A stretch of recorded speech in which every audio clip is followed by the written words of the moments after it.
Because many of our readers are start-up business people who are planning to launch their business or who've just recently launched, what are a couple of the main things that they should be thinking about?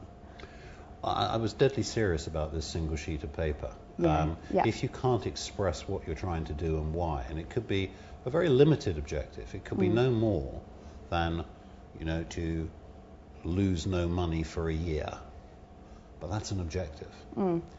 So make it crystal clear what you're trying to do.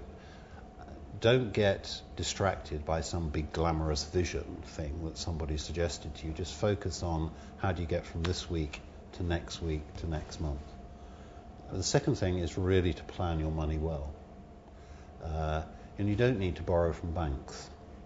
There's an increasing infrastructure to borrow privately, not just from angels and that type of investor, but literally to borrow peer-to-peer, from family. And if you can do that, always make sure that you have a little bit more than you imagine is the worst case possible.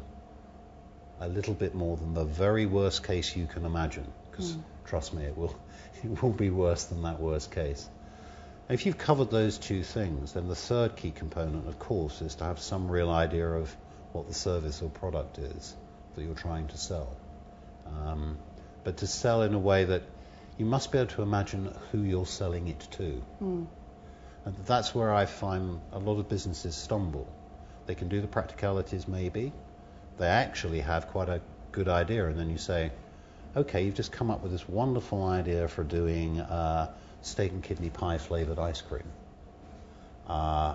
Yeah, sounds fantastic, but exactly who do you imagine is going to buy that? What do they look like?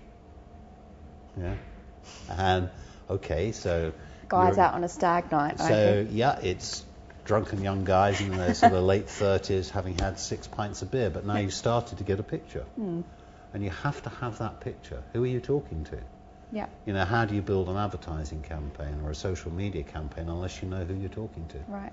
And that idea of building the image, it's what the big brands do. If you go and talk to a big lager brand, they'll be able to give you an exact profile of their average mean customer.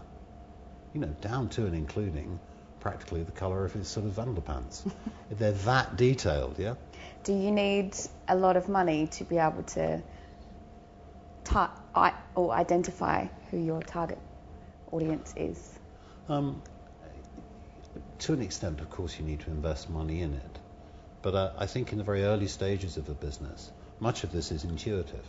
If you ask the owner of a corner shop about his customers, he'll be able to tell you and give you that profile very quickly.